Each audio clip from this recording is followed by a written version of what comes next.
you want to listen to this one because it's going to inform part of the beginning of this video. It's about, okay.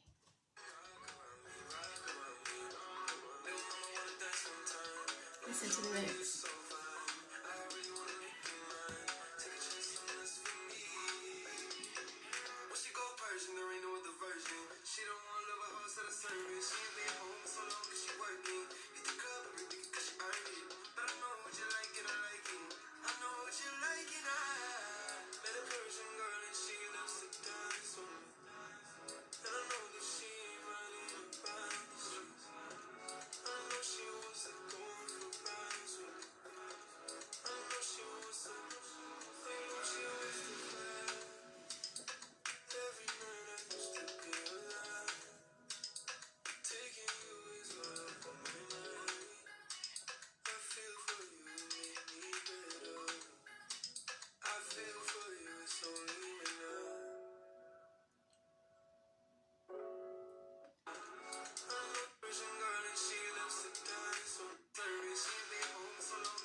Once you go Persian, there ain't no other version, you guys. They're starting to sing about us. They're starting to sing about us. This guy, Bayu, he is an Arabic singer, and I have been listening to him for about a year now. I discovered him last year, and I love his voice, and I love everything that he's doing. So this track made me smile. It's titled Persian Girl. And so yeah, it's nice that we're starting to get discovered. I mean, Persian girls are very low-key, kind of, as in, it's really unusual to see. If you Google Persian girl, you don't get many YouTubers, or maybe you get more Instagrammers who are doing, yeah, probably Instagram type of girls, but not really on YouTube. But yeah, this was really nice. And it made me smile because there's this guy called, I think his name's Lewis Brady. He's this guy from North London. He's this Caucasian boy who seems to love this football team called Persepolis. This guy's so obsessed with this team. I can't figure out whether he's obsessed with this football team or whether he's secretly trying to get a Persian girlfriend, but whatever he's doing, he's going to end up not only traveling, because he keeps traveling to see this football team. Not only is he going to get his Persian girl in the end, but he's also going to learn how to speak Farsi, which is incredible. I am just so impressed by people like this. He's got this passion for football, it seems. It's such a random thing. I'm thinking that he's somehow got into the Persian community. He's got friends. It's difficult to know, but there seem to be some Persians in his Instagram videos in London. And I think he lives in North London because he kind of films in the Finchley area, which has a huge Iranian Persian community. And yeah, so he started this Instagram account talking about this Persepolis football team, which I know nothing about. And now he keeps traveling to Dubai and Doha, Qatar, and he's learning how to speak Persian. Listen to him at this. Salam Bacha, guys, I'm here in London. His accent is so cute. Salam Bacha. It's Salam Bacha. Salam Bacha means hi friends, basically. Bacha is actually the word for children in Farsi, but it basically means hi friends. Salam Bacha.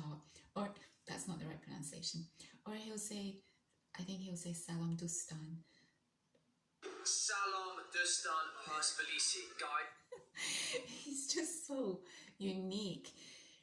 There's this thing about, so the Persian language is a very, very beautiful language if you haven't heard it before. And yes, I can say that. There are other beautiful languages, of course, like French. I think my top 3 languages would be Persian, French, Japanese. So it's really exciting to Persians when non-Persians, non-Iranians somehow get to find out about the language, and it's usually through marriage. Someone will marry a Persian and then they get involved with the culture and the language. But with him, I can't quite figure out what it is, because he doesn't seem to have a Persian girlfriend currently. It's going to happen, Louis, don't you worry. But I think it's really his passion for football that's got him here. Incredible. And his Farsi is getting better and better, and he interviews all the Persepolis football team and the manager and this and that. It's just such a quirky little thing. It's so unique that people can come up with these insane ideas and channels off the back of a passion of theirs.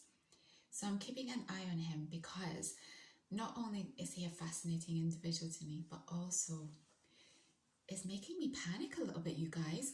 You've got these Africans on Instagram, Nigerians and Ghanaians who speak fluent Persian, fluent Farsi.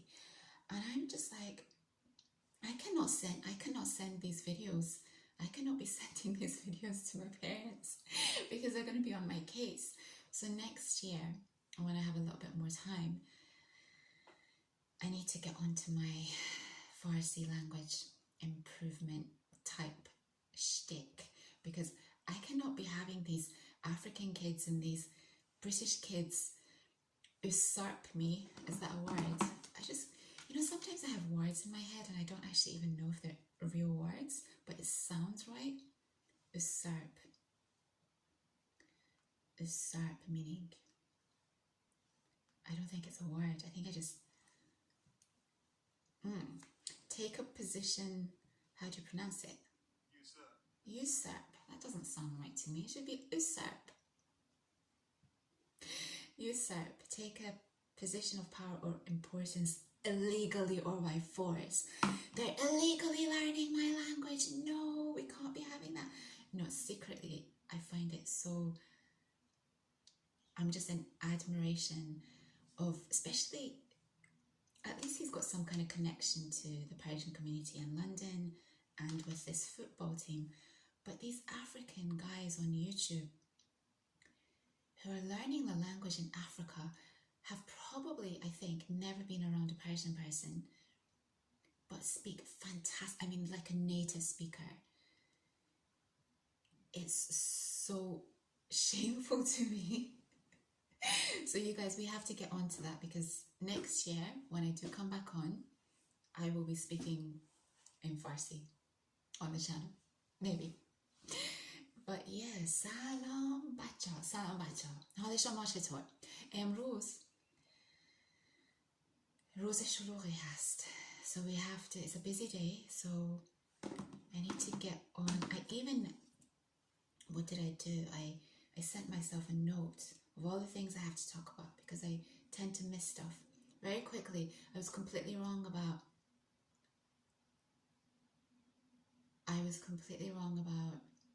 the Big Bang Theory character. I've forgotten his name. His name in real life is Kunal. He's actually ethnically Indian, as in he wasn't born in America. I don't know how I got this so wrong. I went and listened to an interview with him, and he had his soft Indian accent, and Raj, and I'm like, okay, not so strange after all that an Indian guy has an Indian accent, because he wasn't raised or born in America. Anyway, I got that completely wrong, so I had to correct myself. And I don't know if you can see, probably not, but this has been taken down, and can you guess, did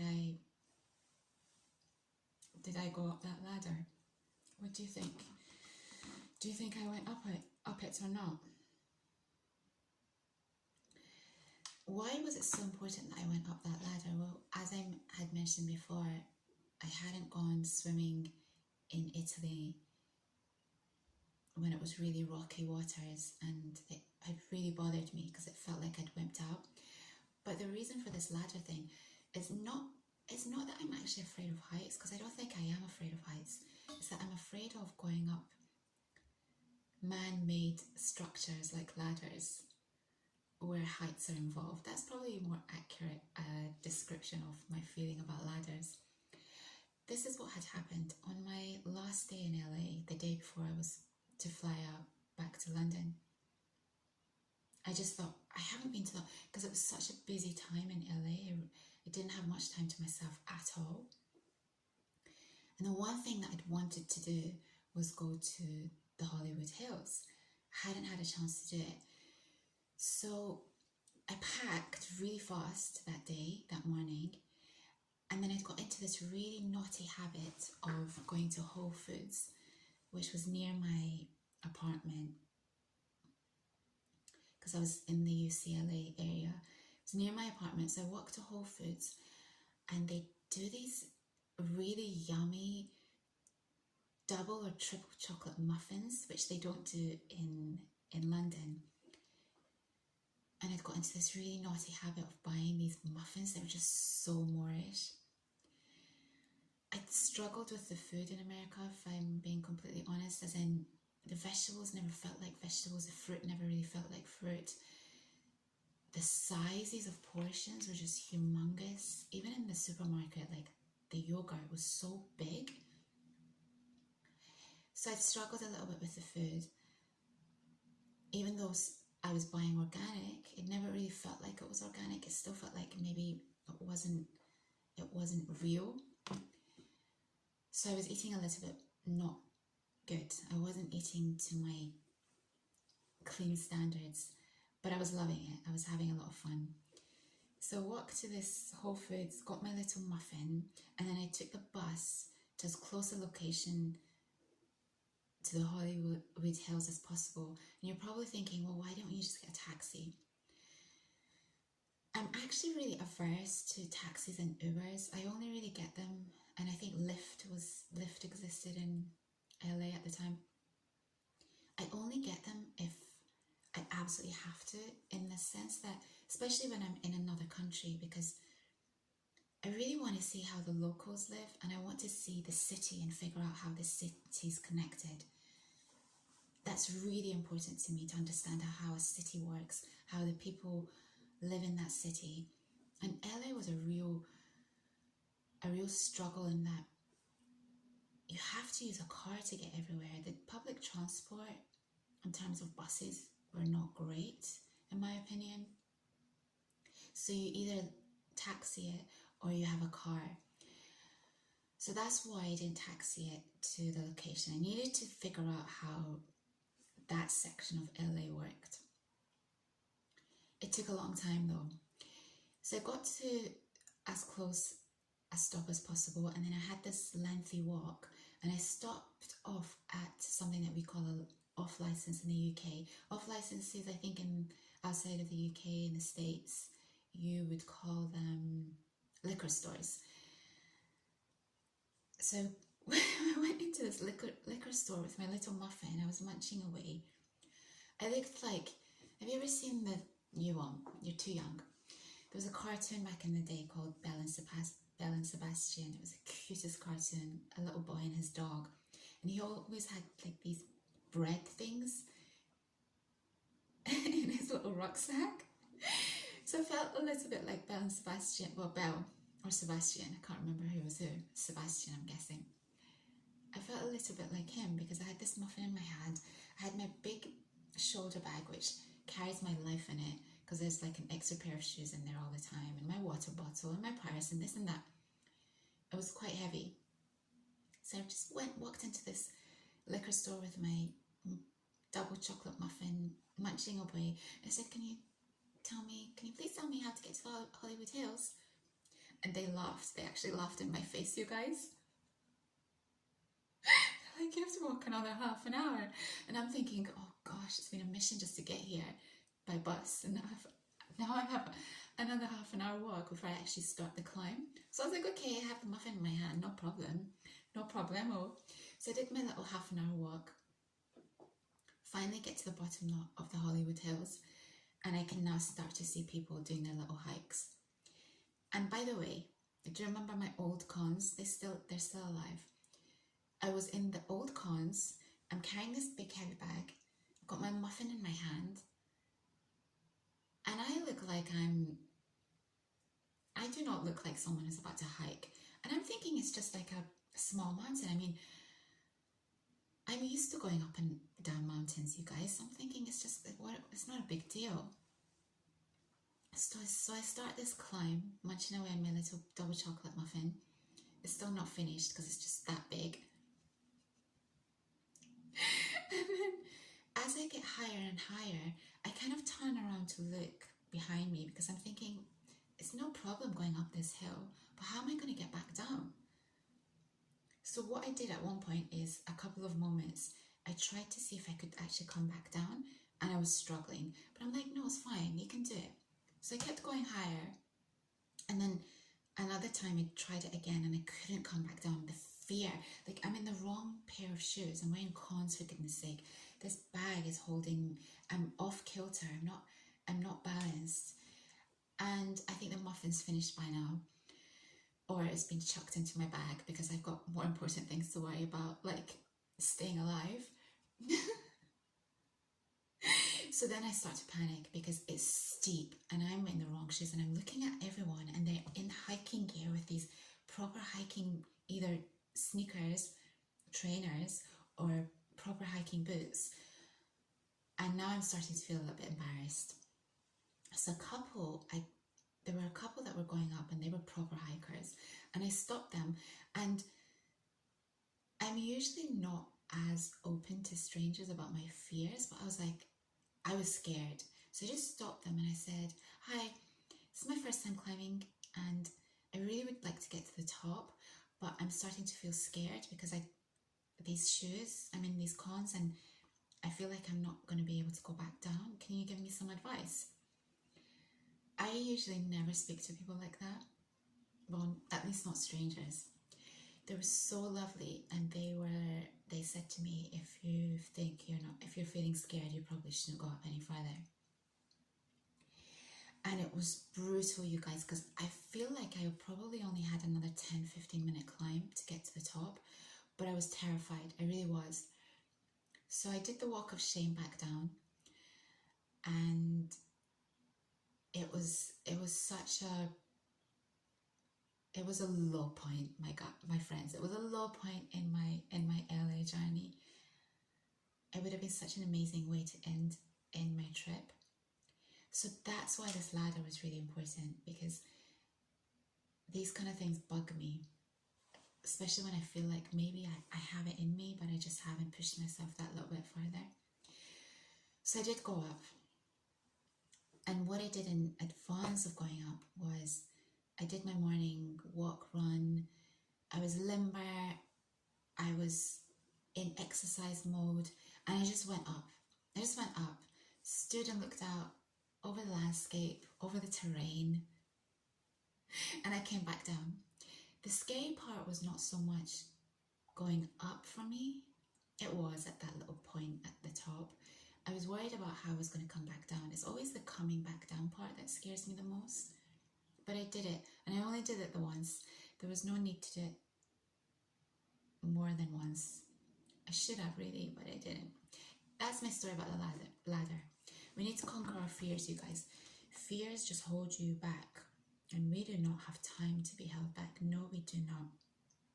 So I hope you're proud of me. It doesn't really take away the loss of the swimming situation in Italy and the Hollywood Hills situation in LA, but we will right at least one of those wrongs in LA, at least, I think. I don't know if in LA. Oh, okay. So I sent myself some notes because I was just like, I've got so much to talk about and I keep forgetting stuff. So last time I was saying to you that I haven't really been myself at all. How little 20 minutes. I might split these two videos, okay? So I haven't been myself at all the past several years, and I think it's affected how I've been on the channel, because I like to have fun. I'm a serious person, but I like to take the edge off by having fun. I can switch between being serious and being fun. And I felt like you've got more of my seriousness in the past year, and it's a shame because it stopped us having fun. But there have been lots of reasons for that. It's not just the annoying adulting stuff that I've had to deal with. I've taken lots of knockbacks as well that have prevented me from achieving the things I really wanted to achieve. That's really messed with my head. I felt like I've lost so much time. I've lost myself as well, because the things that I'm trying to achieve, one of them is the end goal, but the first one is not really what I want to do, and I think that's the problem. The problem is that I'm chasing a thing that I don't really want to do. But in order to achieve the second goal, I kind of have to do the first goal. But maybe I'm just doing this all wrong, because how many more years can you keep trying on something that I'm not sure. But I was saying, I think in my last video, I was saying to you that my world has become so small. My world used to be so different, interesting, unique, exciting, and it was huge. The variety of people I had access to, the experiences that I had, the way I felt, how I felt about life, excited, happy. And there are other things that have happened that I can't talk about on the channel, and that was probably the biggest. Yeah, I can't really talk about it, but there's been lots going on. It's not just the adulting stuff. So I was saying to you, I feel really ashamed of myself because I was watching that John Griffin video and I was reading through the comments, and that one particular comment really troubled me. But I don't want to minimize my own challenges. I'm not making myself a victim. I don't do that. Let's not make ourselves victims. But yeah, my life has changed in a way that I never thought it would change. And that has been in the backdrop of everything else that I've had to deal with. Am I finished with all this kind of stuff? No, I thought I was. I was going to come on here and be all excited and say, you guys, I'm done. We can start the new year fresh. But no, there's still one more thing related to all this stuff. So I'm digressing. So my world has become small, and I was thinking a lot about this. When your world becomes small, everything else feels big. Not the personal stuff. That's a separate issue. But all this stuff, the adulting stuff, the boring things, it's felt really huge to me. This is because my world is so small. When you're living a huge world, you don't have time to worry about this stuff or have it in your head, because there's so many important and exciting things happening. This stuff doesn't really faze you. It's fazed me because it's the first time I've had to do this stuff, and it's not like being in Japan or other countries, maybe even America, where customer service is king. Here I feel like I'm constantly having to chase people to do the best work that I want, and it frustrates me because I don't like laziness, not from other people and not for myself. So the issue is that I can't just pass the buck. I have to micromanage, and that's the problem. I shouldn't have to micromanage. You, as a professional, should be on top of your field, on top of your game. And when I'm having to micromanage, it ruins everything for me. So I was thinking a lot about this, how the reason these things have really knocked me is because it's not my interest. It really isn't. And because my world has become small. And then yesterday I went and watched an Orion Taraban video. I think he's getting better, you guys. I think he's coming out of this whole manosphere type stuff where he really wants men not to. I mean, you know, I get it. If you're dealing with the wrong kind of people, you should be very, very careful. But what about the right kind of people? You don't want to prevent yourself from meeting the right kind of people because you've got the wrong attitude about love and relationships. That's not the point of this video. So he did this really cool video yesterday. I can't remember the title, but this is what he said in this video, and I thought it was fab. If you ever complain, this is your cue to increase the difficulty level of your life. Stop going easy on yourself, as that laxity keeps you weak and undisciplined. Pick up a heavier weight and start running a little faster. You should be so focused on your own development, your own growth, your own perfection, that you won't have time to critique the life of others. I don't critique the life of others. What other people do has got nothing to do with me. I critique the life of, I was about to tell you my name. I critique the life of girl 150, but that's not good either. This means what's going on is that my life is really, really small. When you're chasing big things, when you're involved in big things, when you're living an exciting and wonderful life, small things tend not to bother you as much, or you have no choice but to kind of pass the buck, or somehow you just manage it. Somehow you manage it. And I'm not going into next year with this stuff. I'm not. I've got one more thing to do, which will happen hopefully the week before Christmas. And I'm hoping that week I'll be able to just be completely myself and have as much fun with you as possible. But I thought, yeah, Orion's going in the right direction, I think. And even John Griffin, because I think John Griffin's realizing that there are women who enjoy his videos, so that's a good thing. This is all good. We don't want separation, we want unity. What else did I want to talk to you about?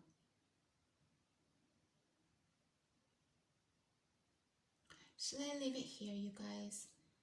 I actually had a couple of tracks for you to play. Not the artists that I've been wanting to let you hear, but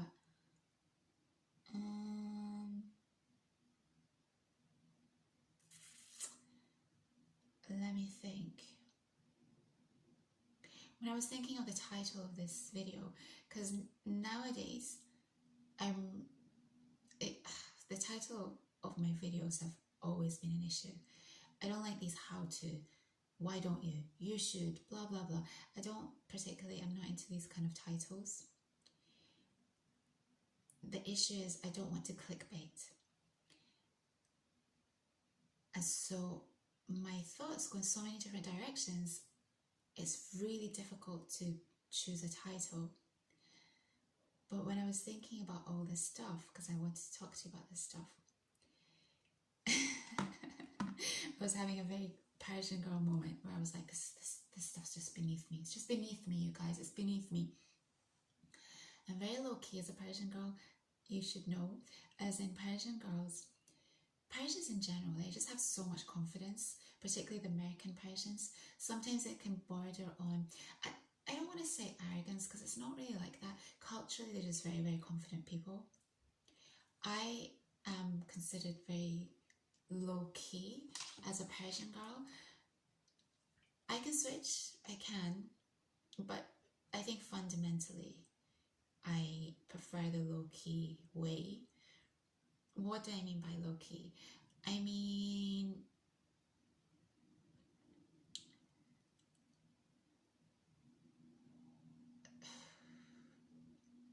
I don't want to throw my Persian girls onto the bus. Persian girls really like themselves. They really love themselves. And I think this is a great thing. It's a wonderful thing. We should have more of it. Everyone should just love themselves. The thing is, it's not really accepted so much in the UK. In the UK, people like people who just go about their business in a very unstated way. And I find sometimes that affects my potential. Not sometimes, a lot of the time. So I actually really applaud the American way. And when I was thinking of the title, I was like, this is all just, I was thinking this stuff that I've had to deal with. I was like, this is just so beneath me, you guys. And I don't mean it as in the trade stuff is beneath me. It's fascinating. The more you learn about houses and how houses work, the more you're just like, I cannot learn all this stuff. It's impossible. This is why there are tradespeople, qualified tradespeople who do this stuff. But like I said, I'm not always particularly happy with, not all, but some of them. So I have to understand what's going on myself. But it's just impossible. It's literally, it's time consuming, and it's not interesting to me. It really isn't. I'm a girl. I want to be a girl. I want to do stuff that I feel passionate about. Like Louis Brady and his Persepolis channel. I want to pursue things that I love and I feel passionate about. This is all a waste of my time, and is frankly beneath me.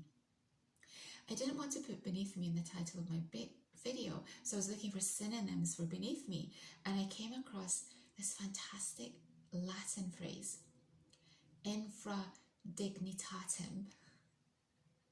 Dignitatem must be dignity, and infra must mean under dignity, as in beneath your dignity. Fabulous. Beneath dignity. That's basically what it is. I hated Latin in school. I hated it. Why don't you teach me about finance? And why don't you teach me about adulting? And why don't you teach me about how to do DIY type stuff? Why do I need to be learning about a dead language? And yet here I am, looking at this Infra Dignitatem, thinking what a cool expression it is. This is how they waste your time in school. This is how they waste your time in school. If I were to have kids, they would be homeschooled. I am not joking about that. I would be teaching those children about life skills, survival skills, how to do practical skills, and obviously lots of books would be involved in this educational process. Not learning a dead language that years later I'm going to consider as the title of my channel. Don't let anyone waste your time, my friends. There was so much more to talk about, and I had music to play, but maybe tomorrow. Hope you're all well. I'm happy to be here, and I will see you tomorrow. Bye.